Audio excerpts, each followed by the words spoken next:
Lundi 5 décembre 2016, bonsoir à toutes et à tous, bienvenue dans cette nouvelle session d'information sur la télévision Labari. Débutons par cette sommation faite par le gouvernement nigérien à des orpailleurs de plusieurs sites de la région de Tillabéri pour quitter les lieux d'ici la mi-janvier 2017. L'annonce leur a été faite sans qu'il ne leur soit indiqué un nouveau endroit où ils vont aller. Ils vont aller donc, ni encore moins donc la raison pour laquelle ils doivent déguerpir.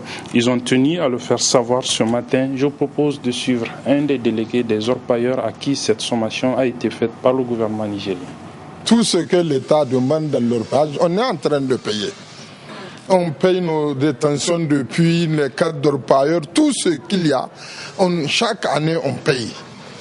Donc pour nous faire déguerpir, il faut qu'au moins on raccorde nos trucs. Même nous partons chercher auprès des bailleurs pour nous donner. Si on nous dit de quitter, comment est-ce qu'on va faire demain avec ces bailleurs-là? Nous allons nous retrouver devant la justice et qui va nous sauver? Ce n'est pas une affaire d'une personne ou d'une centaine, c'est des milliers. Si vous partez sur le site, il y en a plus de 20 000 personnes. Je vous parle. Si on ferme ce site, tous ces gens-là vont partir en exode. On ne nous a pas montré là où aller. On nous a tout simplement dit qu'on a 2 mois pour quitter le lieu. Ces trucs-là, on va vous parler. Il y a eu des prospections avant eux. Au moment où Samira faisait son point, il y avait des sites partout. C'est le jour où ils allaient faire la mise du truc, de leur usine. C'est en ce temps-là, ils ont dit à Libéry que les tirs là vont dédommager beaucoup. Donc ils vont limiter là où les forces de tir vont arriver. On les a montrés là où ils vont aller s'installer. Ils ont délimité. C'est dans ce temps. Mais maintenant, une prospection, on dit de faire des carpires. Les Boulundjoug là se trouvent dans le périmètre de Samira. On ne les a jamais fait quitter. Je ne comprends pas comment nous, ici à Bourg-Bourg, on va nous dire de décarpir comme ça. Sans rien comprendre. Vraiment, c'est pour cela que nous lançons un appel à tous les hommes, à tous ceux qui peuvent faire quelque chose. Le décarpissement n'est pas la bonne solution pour chose. Non, au moins s'ils viennent, on nous dit, bon maintenant, là où vous êtes là, ne bougez pas. Notre ancien système, ils nous ont donné son nous on les a laissés, mais on est là où on travaille. On voit, ils prennent des trucs, ils ferment tous nos trous. Nos trous là sont des investissements. Nos maisons, on les casse. Ça là, c'est des rien. Mais là où on est, qu'on nous laisse, parce que nous-mêmes, on a des obligations à payer avec nos fournisseurs. C'est ça qui est là en train de nous ronger. Voilà, c'était donc un des délégués des orpailleurs d'un site de la région de Tillabéri à qui il a été donc sommé de quitter les lieux d'ici la mi-janvier plutôt 2017. Pour avoir tenu le 31 octobre dernier un sit-in, 21 délégués des travailleurs nigériens de la CNPC, la China National Petroleum Corporation, ont reçu des mises à pied. 15 jours pour certains, 30 jours pour d'autres. Ils ont tenu à faire savoir cette information cet après-midi au cours d'un point de presse résumé pour nous par Ousmane Sidikou et Sadou Domi. Le collectif des travailleurs nigériens à la CNPC a l'impression que le ciel leur est tombé sur la tête, car leur employeur revient à la charge et de plus belle manière. La mise à pied qui de 15 jours pour certains allant jusqu'à 1 mois à leurs délégués, ce pour faute lourde, notamment l'organisation et la tenue d'un sit-in. Le 31 octobre 2016 à la devanture de l'établissement. Vous vous souviendrez que le 31 octobre passé, ici au niveau de toutes les bases de la CNPC, nous avons tenu des sittings pour des mises à pied qui ont été distribuées à 4 de nos délégués. Des sittings que nous avons fait sur toutes les bases et que même l'inspecteur de Niamey a fait le déplacement pour annuler ces mises à pied parce que non conformes à la réglementation en vigueur au Niger. Donc, ces employeurs que nous avons toujours dit qui sont sans foi ni loi, n'est-ce pas, des mises à pied que l'inspecteur lui-même venait d'annuler. Maintenant, ils sont allés plus loin pour donner des mises à pied pour un sitting de 30 jours en attendant l'avis de l'inspecteur pour des licenciements. Tenez-vous bien, ce sitting a été observé sur toutes les bases pour montrer le mécontentement des camarades parce que ces mises à pied n'avaient pas de 4 jours dans un premier temps, n'avaient pas respecté la réglementation au Niger. Des pratiques de l'employeur qui poussent ce collectif datent de l'époque coloniale, mais dont ils se donneront tous les moyens légaux pour les combattre. Ces Chinois sont en train de nous coloniser parce que c'est comme ça qu'il faudra le voir. Des gens qui sont venus exploiter, produire notre pétrole et qui ne respectent aucune loi, aucun droit, n'est-ce pas, des employés qui travaillent au niveau de la CNPC. Ils sont allés jusqu'à se substituer au tribunal de travail pour constater le sitting comme une faute lourde. Donc, c'est dire que vraiment nous n'allons pas nous laisser faire et nous allons réagir. Nous interpellons les autorités vraiment de prendre l'affaire au sérieux, de vraiment, il y a urgence au niveau de la CNPC. Sinon, vraiment, ce qui adviendra, nous tenons la CNPC comme responsable, seul responsable. À couteau tiré à travers des agissements, cette notification de mise à pied n'est pas de nature à ramener la sérénité entre employeurs et collectifs des travailleurs nigériens à la CNPC. Occasion de part et d'autre de privilégier le dialogue pour un dénouement heureux de ce problème qui perdure et qui n'a que trop duré. Après la libération de l'humoriste Ada Mekano qui a passé 3 jours à la police judiciaire pour avoir chanté une chanson sur les réseaux sociaux, une chanson dénommée Tai Tauri, 3 autres artistes devaient être entendus ce matin également à la police judiciaire. Il s'agit de Idi Sarki et les 2 membres du groupe MDM Crew. Ils ont également chanté la même chanson Tai Tauri, mais les dernières informations font état de l'annulation pure et simple de cette interpellation de ce matin. Sur cette situation de série d'interpellations des artistes, nous avons recueilli la réaction du secrétaire général de l'association des artistes nigériens, l'artiste reggaeman Yakuba Adamou, dit Black Miller, que je propose d'écouter. L'interpellation des artistes dans leur carrière, pour ne pas dire dans leur profession, ne date pas d'aujourd'hui. Il vous souviendra qu'il fut un temps que notre grande sœur Hamsou Garba a été interpellée à plusieurs reprises par rapport à ses chansons en violation de la liberté d'expression dans la création. Et aussi récemment, vous avez vu qu'il y a une semaine de cela, notre camarade Adam Ekano, l'humoriste, a été interpellé. Et suite aussi, moi j'étais à 25 km de Niamey quand on m'a appelé, on m'a notifié que le groupe MDM Crew, donc, qui ont fait un duo avec Idi Sarki, ont été interpellés au téléphone. Bon, vraiment, sans vous le cacher, nous avons été choqués d'abord par la procédure, parce que nous nous sommes dit qu'indépendamment du fait qu'ils sont des artistes avant tout, ils sont d'abord des citoyens nigériens, alors que cela ne fait pas des individus vulgaires. Donc la question fondamentale que nous nous sommes posée, c'est pourquoi depuis tout ce temps, certains ont 20 ans de carrière, 15 ans de carrière, on ne leur a jamais reproché de semer la pagaille parce que ce qu'ils faisaient, c'est au bénéfice du Niger, c'est au crédit de la culture nigérienne. Nous sommes dans notre devoir, nous sommes dans notre responsabilité et nous savons ce que nous sommes en train de faire. Les thématiques que nous travaillons, c'est pour promouvoir la culture nigérienne.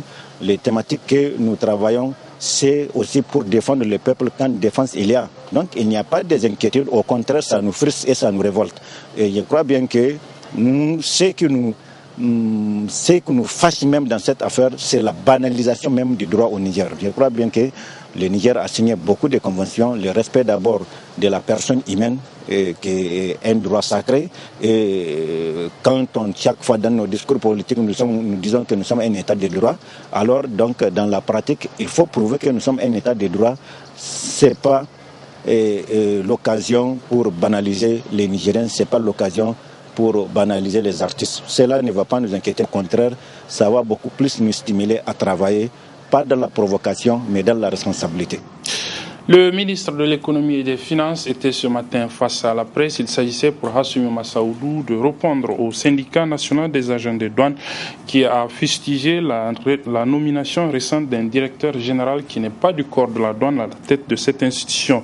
Le syndicat a avancé notamment que le statut autonome du personnel du cadre de la douane n'avait pas été respecté dans cette nomination. Faux, a rétorqué ce matin Hassoumi Massaoudou au cours de ce point de presse. Résumé ici pour nous par Ibrahim Abdou et Nafissa Zakou. Cette sortie du ministre des Finances est une réponse au syndicat national des agents des douanes ISNAD qui dénonce la nomination d'un gendarme à la tête de la direction des douanes. Le gouvernement a eu l'habitude de nommer des douaniers ou des non-douaniers.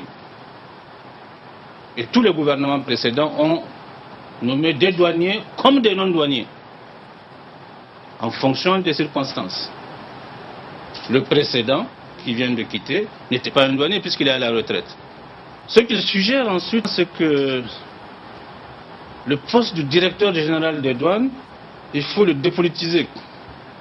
Comme si c'est un poste technique, disent-ils, et qui ne doit pas être politisé. Je rappelle qu'ils ont réagi suite au départ du directeur général qui était là jusqu'au Conseil des ministres, qui lui est membre du bureau politique du PNDS. Et on l'a remplacé par quelqu'un, un militaire, intendant militaire, qui a une formation économique et financière, qui a été directeur de l'intendance militaire pendant des régimes totalement différents, sous Kounché, ensuite sous Tanja, etc. Inspecteur général des armées, inspecteur d'État, et actuellement son dernier poste, c'est chef de l'inspection générale d'État.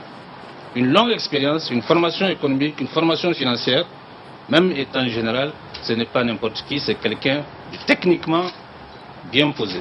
Au ministre des Finances de souligner la situation des recettes douanières au Niger et dans la sous-région. Pays par pays, en 2016, le prélèvement communautaire, c'est-à-dire le 1% des recettes douanières par pays. Bénin, 2016, Bénin, 9 milliards 500 millions. Burkina Faso, 10 milliards 500 millions. Côte d'Ivoire, 36 milliards 400 millions. Guinée-Bissau, 400 millions. Mali, 10 milliards 700 millions. Niger, 5 milliards 100 millions. Sénégal, 18 milliards 900 millions. Togo, 6 milliards 400 millions. C'est-à-dire qu'à part la Guinée-Bissau, qui est un tout petit pays, qui a d'autres types de problèmes, nous sommes les derniers et de loin. Voilà la situation. On devait en avoir honte, on devait avoir un sursaut. Comment voulez-vous que nous ne considérions pas que c'est une situation d'urgence? Ce que j'apprends de la douane, de partout au Niger, de tous les coins du Niger, d'est, ouest, du centre, de partout, les gens me disent que les douaniers travaillent pour eux-mêmes. Quand les recettes arrivent, ils prennent 7 pour eux, 3 pour l'État. Quand il y a 10 sur 10. Comment voulez-vous qu'on continue comme ça? Nous ne pouvons pas continuer comme ça. Et ça, les commerçants même le disent. Ils veulent bien payer, mais ils veulent payer au moins à l'État, ils ne veulent pas payer aux individus. Mais quand ils prennent tout, ils prennent 7, ils nous laissent 3. Comment voulez-vous que ça fonctionne? Comment voulez-vous que nous acceptions cela? À en croire le ministre des Finances, cette nomination vise à arrêter la soustraction douanière tout en rétablissant l'autorité de l'État. La 23e session ordinaire du Conseil des ministres de la Conférence interafricaine de la prévoyance sociale va bientôt se tenir à Niamey. En prélude à celle-ci, la réunion des experts a ouvert ses travaux ce matin au niveau de l'hôtel Solix de Niamey. Le résumé de l'ouverture de cette réunion des experts de la Conférence interafricaine de la prévoyance sociale avec nos reporters Aboubakar Souley et Nasser Dantouf. La présente rencontre qui regroupe experts des pays de la Conférence interafricaine de la prévoyance sociale se tient en prélude à la 23e session ordinaire du Conseil des ministres de la dite institution. Le comité a donc en charge de la préparer et c'est en application des dispositions des textes régissant l'organisation et le fonctionnement de la CIPRES.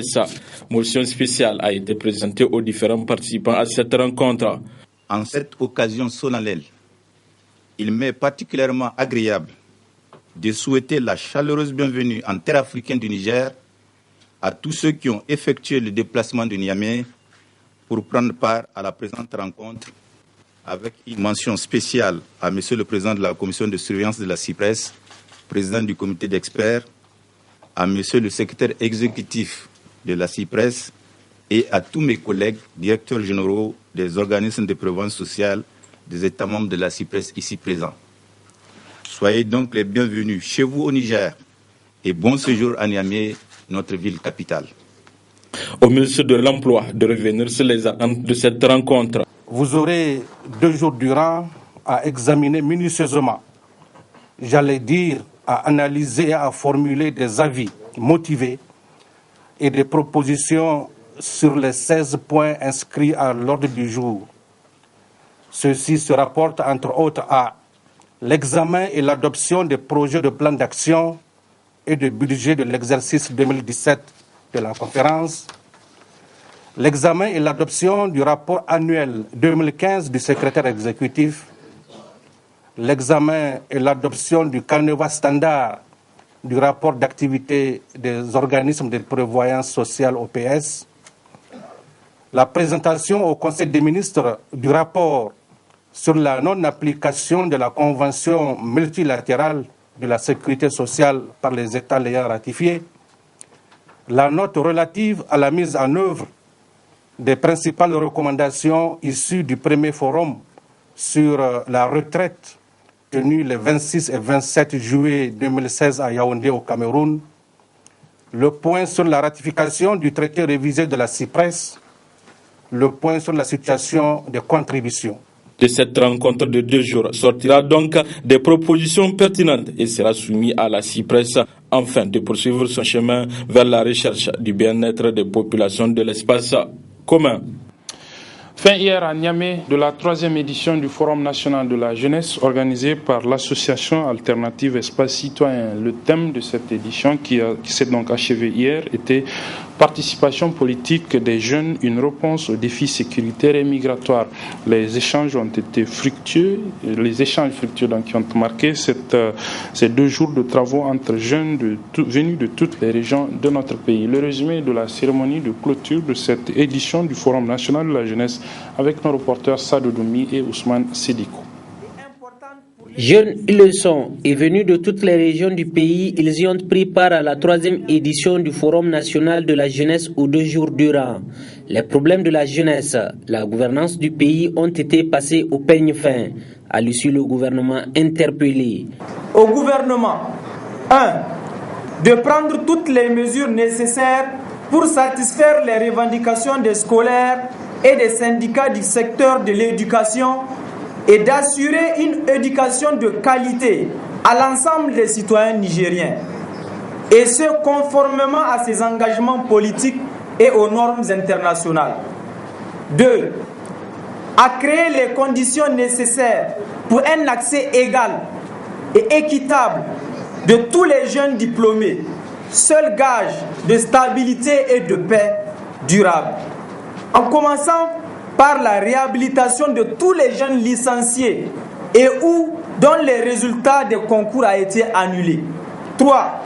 De réinstaller et indemniser les victimes des opérations de déguerpissement en tenant compte du niveau de perte des biens de tout un chacun. Tout comme les institutions régionales et internationales, mais aussi les formations politiques et organisations de la société civile, appelées elles aussi à pleinement jouer le rôle qui leur est dévolu. À l'endroit des institutions régionales et internationales. 1. D'encourager et promouvoir la participation et la responsabilisation des jeunes et des femmes dans les instances décisionnelles à tous les niveaux. 2. De soutenir les initiatives de rencontres régionales et internationales entre les jeunes, de plusieurs en vue des réponses concertées des jeunes du Sahel aux problèmes de sécurité et d'extrémisme violent, à l'endroit des formations politiques, des associations de la société civile et des organisations de masse. 1. D'encourager et de promouvoir la participation et la responsabilisation politique des jeunes au sein de toutes les instances décisionnelles. 2. D'assurer la formation politique et idéologique des jeunes militants, sympathisants et adhérents de leur structure. Motion de remerciement et quelques recommandations n'ont pas manqué d'être formulées par les participants à cette 3e édition du Forum national de la jeunesse qui semble avoir répondu aux attentes. Voilà, les jeunes qui ont pris part à ce forum ont mis l'occasion à profit pour rendre un hommage au leader Maximo Fidel Castro qui s'est éteint, vous le savez, le 26 novembre dernier. Retrouvons nos reporters Sadou Doumbia et Ousmane Sidiko. L'impérialisme, la patrie ou la mort. Merci camarades. Par ces slogans, c'est un hommage qui est rendu au père de la révolution cubaine, le leader Maximo Fidel Castro, qui a tiré sa révérence le 26 novembre 2016. Fidel, ce n'est pas le leader seulement de la révolution cubaine. Fidel était un combattant pour l'indépendance de son pays, était un combattant en la lutte contre l'apartheid, pour l'indépendance de l'Angola, la Namibie, la Mozambique et l'Afrique du Sud.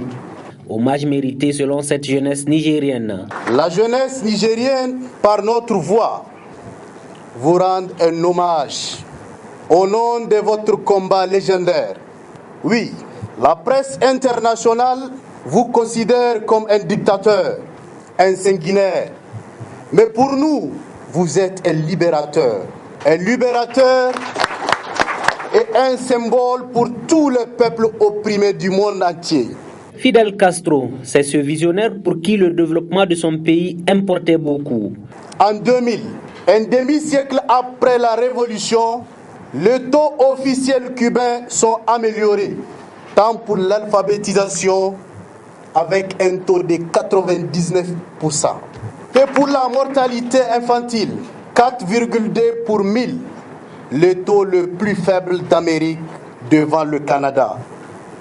Pour rappel, en 1960, devant les Nations Unies, Fidel Castro annonça que Cuba serait, je cite, le seul pays qui pourra dire, après quelques mois, qu'il ne possède plus un seul illettré.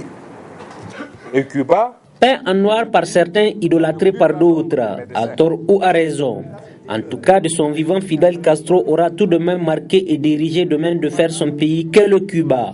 Voilà, pour refermer cette édition, retenez cette information. Le Premier ministre français Manuel Valls va rendre demain sa démission. Il vient en effet de déclarer sa candidature à la primaire gauche, ce après l'annonce par le président sortant François Hollande de ne pas se présenter à cette primaire. Manuel Valls sera donc un des candidats de la primaire de la gauche aux primaires pour l'élection présidentielle d'avril 2017. C'est sur ce que se referme cette édition, mesdames et messieurs.